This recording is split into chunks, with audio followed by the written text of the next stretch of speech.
Poker Planet Chapter 2. The next morning arrived, with a haze of golden mist rising off the valley floor. Ken stood barefoot on a ridge overlooking the terraces, the morning air still cool against his skin. Below, green roofs shimmered with dew, and solar stalks turned like flowers toward the climbing sun. He was still getting used to this view, like something dreamt up in the quiet moments before waking. A melodic chime sounded behind him, Surya. She padded toward him with a spring in her step, wearing a jumpsuit stained with flecks of blue and something that looked suspiciously like moss. "There you are, Planet Man. I was hoping you hadn't run off back to the stars." "I figure if I'm going to claim a whole planet," Ken said, "I should probably stay at least 2 nights. "Good," she said, eyes dancing. "Because I need your help." "With what?" "Art." She turned, gesturing for him to follow. "And biology, it's a fusion piece, living sculpture, come on." Ken raised an eyebrow but followed. They hiked through a grove of silver-bark trees until the canopy opened into a sun-drenched clearing. A circular platform sat in the middle, surrounded by scaffolds and vats of cultured mycelium. Dozens of translucent strands arced into the air like the beginning of a cathedral woven from silk and bone. "It's alive?" Ken asked, stepping closer. "Of course it's alive," Surya grinned, sliding on a pair of gloves. "It grows as we shape it. Takes emotional input, too. Don't ask how it works, I just trust the feedback loops." He marveled at how something so delicate could feel so monumental. "You ever sculpt before?" she asked, handing him a bioreactive wand. "I built mountains," Ken replied. "Terraforming doesn't leave much room for elegance." She stepped behind him and guided his hand toward the nearest arc. "Then it's time you learn to coax instead of command." The hours passed without notice. They moved together, adjusting membranes and tension strands, laughing when one collapsed unexpectedly. Her hands brushed his more than once, each time lasting a little longer. At one point she paused, watching him instead of the sculpture. "You've got sadness in your eyes," she said softly. "But also, something's starting to thaw." Ken looked away. "I buried a lot of things when Anya died. This planet. I didn't expect it to wake any of that up." Surya reached up, brushing a bit of dust from his cheek. "Maybe it's time it did." Their lips met, tentative at first, like testing unknown terrain. It deepened for a moment, breathless and real. Then Surya pulled back, eyes wide. "Too soon," she whispered. "I'm sorry. I don't know what I'm doing." Ken exhaled, steadying himself. "You don't have to be sorry." "Neither do I." They smiled. The sun had dipped low behind the ridgeline, painting the glassy dome of Ken's guest quarters in crimson and gold. Inside, Ken was seated on the floor, reviewing a digital schematic of the terraforming system still humming silently beneath the surface. The room pulsed gently with soft lighting, adaptive to his stress levels. He hadn't realized how fast he was breathing until the lights began to dim. Then the door chimed. "Come in." It's open," Ken called out. The door slid aside with a gentle hiss. Surya stood there, barefoot, wearing what could generously be called ceremonial silk. It was translucent in places, clinging in others, with copper threads swirling across her skin like lightning frozen mid-strike. Her hair was up in a loose twist, neck bare, lips tinted with a shimmer he hadn't seen before. "Hi," she said. Just that, but the word held voltage. Ken stared, blinking. "Is this part of the art project?" She stepped in, letting the door slide shut behind her. "Consider this Phase 2, she murmured. "Emotional conductivity." He stood, awkward at first, like his limbs didn't remember how to function. "You said it was too soon," he said quietly. "I changed my mind." She crossed to him in slow, deliberate steps, placing a hand flat on his chest. "I'm still not sure what this is," she whispered, "but I know I want to feel something that isn't theoretical, and you make me feel." Ken swallowed hard. "I've felt a lot of things since I landed, but I didn't expect this." Surya leaned in, brushing her lips against his jaw. "Then stop expecting." They came together with a hunger that surprised them both, urgent but not careless. her body pressed into his, silk whispering to the floor. His hands moved over her like someone rediscovering sensation. Laughter, breath, murmurs, then moans, long and low, echoing off the glass. Outside, someone approached Neva. She held a ceramic container of heat stones, a peace offering and pretext for a conversation she'd been rehearsing all evening. As she reached the door, she paused, a sound from within. Then another, intimate, rhythmic. Her shoulders tightened. A sharp, feminine gasp cut through the stillness like a fault line cracking open. Neva stood motionless. Not jealous, not exactly, but something pricked at her chest. A sting of regret, of timing, of what-ifs she hadn't allowed herself to consider until now. She turned and walked away, quietly, backlit by the soft glow of the community towers rising in the distance.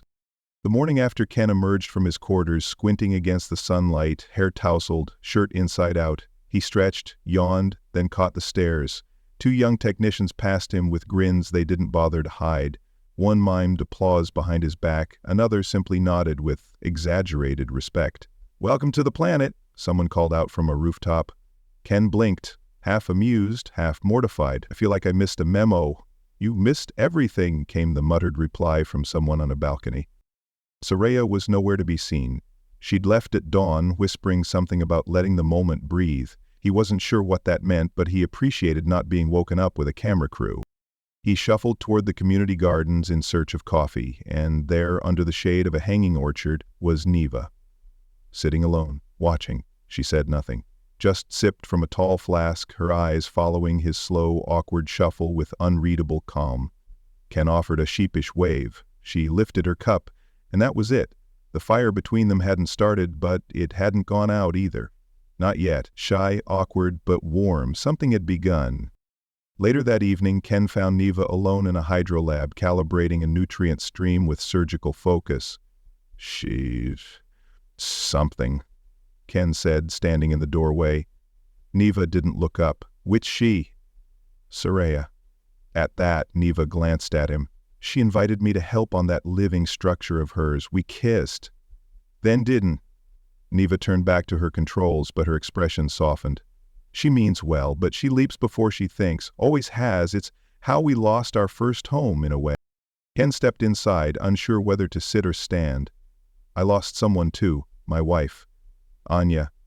She was more grounded than me. We were supposed to retire together, somewhere quiet, but then no." Neva met his gaze. "I'm sorry." They stood in silence for a while, two strangers from different worlds, united by grief and resilience.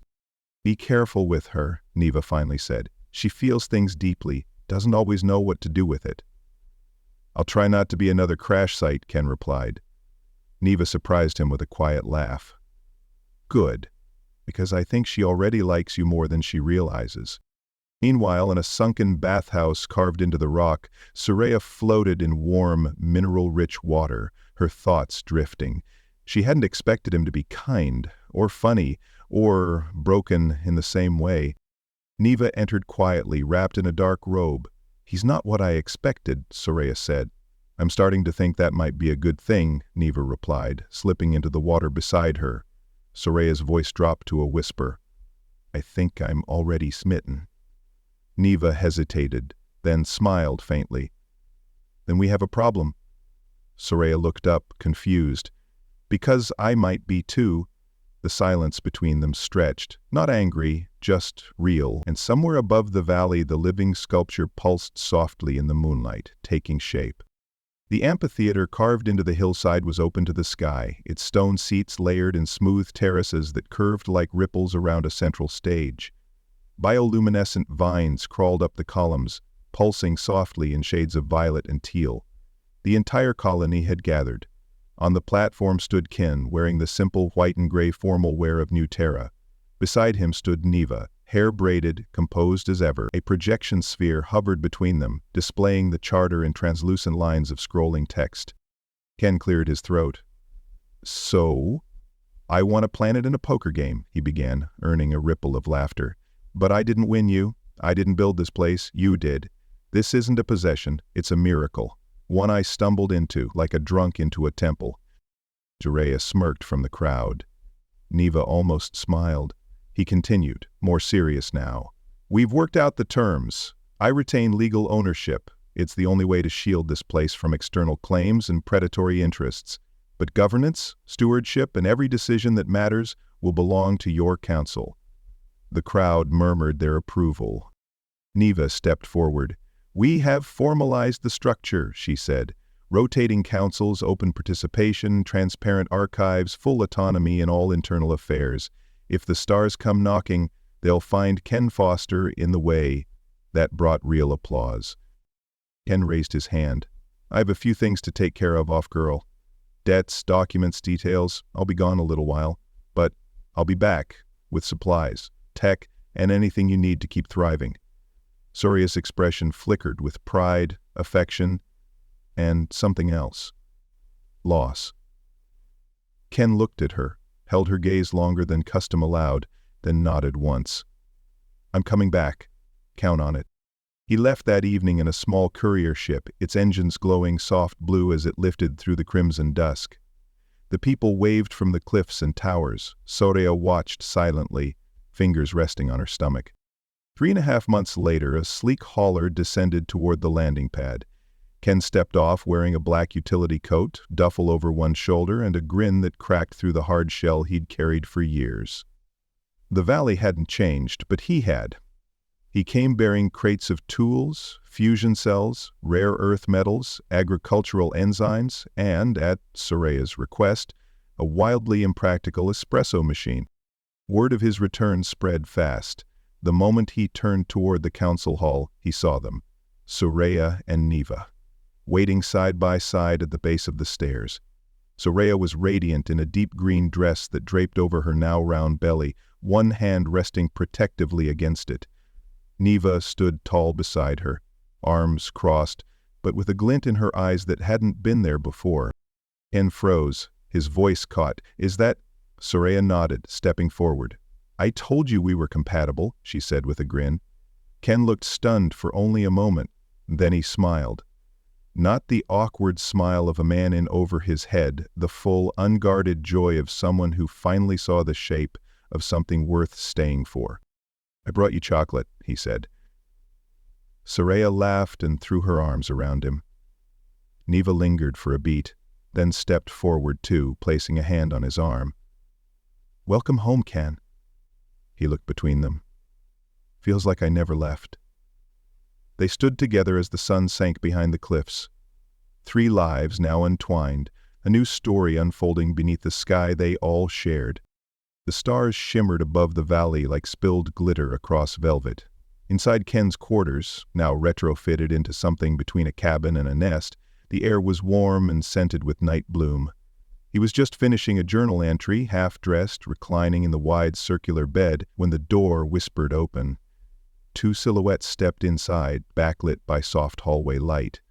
Soraya and Neva. Both wore matching garments, if you could call them that. Thin strands of luminous fabric crisscrossed their bodies like constellations held together by intention alone. Every step shimmered, every movement deliberate. Ken sat up, blinking. Is this another ceremony I forgot? Soraya smirked. You've been claimed. Neva raised an eyebrow. By both of us. He blinked again. Is that allowed? Everything here is by consent, Neva said, walking slowly toward the bed. We talked. A lot. We agree, Soraya added, sauntering in behind her. You're good for both of us, and we don't want to waste time pretending otherwise. Ken opened his mouth to respond, but Soraya was already crawling onto the bed. And you're ours now, she purred, gripping the sheet. She yanked it off in one fluid motion. Neva gasped. See? Told you, Neva. Ken flushed. You two really talk about everything. They both laughed, and then lunged. The rest of the night was a blur of laughter, tangled limbs, whispered promises, and the soft thrum of a planet that seemed to hum in harmony with them.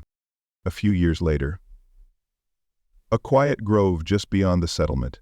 A single tree stood there, small, strong, and reaching. Beneath it lay a plaque, etched in both galactic standard and the flowing calligraphy of the colony. For Anya Foster, your roots reached across the stars, this world blooms in your name. Ken stood beneath its shade, watching two children, one dark-haled, one sandy blonde, run laughing in circles around the trunk. Soraya, very pregnant again, sat on a low bench nearby, rubbing her belly. Neva stood beside Ken, her hand nestled in his. "She would have liked this," he said softly. "She's part of it," Neva replied. The children dashed toward them, collapsing in a giggling pile at Ken's feet. He scooped them up, one under each arm, and kissed their cheeks as they squealed. Soraya grinned. "You make cute kids." Neva leaned in, whispering with mock seriousness.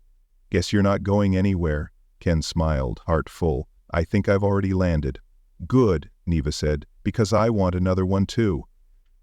Ken chuckled, pulling them all close. "I should have lost that poker game years ago." As dawn stretched across the horizon, casting long golden light over the valley, they walked back together. Ken, the sisters, their children, and the new life still growing. The path ahead wasn't marked by war or power or conquest, just love, laughter, and one more sunrise.